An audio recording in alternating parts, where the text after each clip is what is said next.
Shikamona kubwa zangu. Kweli nimeamini biashara ni kipaji.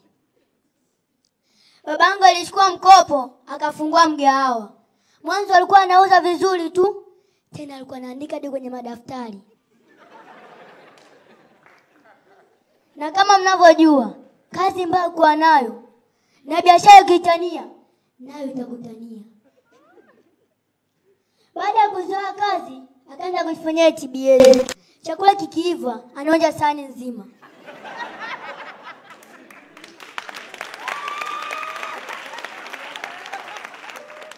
Alivyokuwa na sifa, wageni wakija nyumbani anatuambia, "Waleteni ofisini waje wale."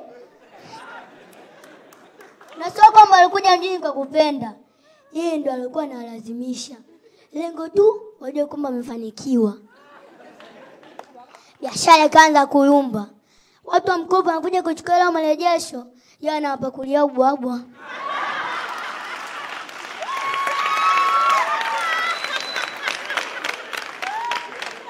Baba Uhuru kamzidi. Siku nyingine anakuja kuchukua hela marejesho, yeye anaambia chakula kimeisha tusameane. Wakaondoka naye. Mimi narudi shule, nikakuta sebule nyeupe.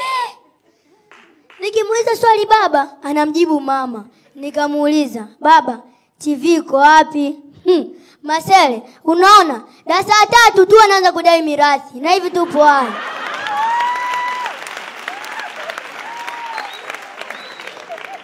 Mpaka je kufika darasa 7, sijui.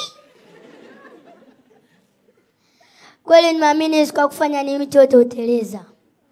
Juzi watu wa Sheli walinunua nyumba zote za mtaani kwetu, kasoro wa kwetu.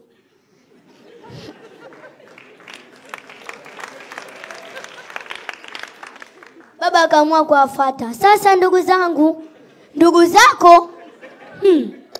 Ndugu zako katoa ni Waarabu. Asanteni.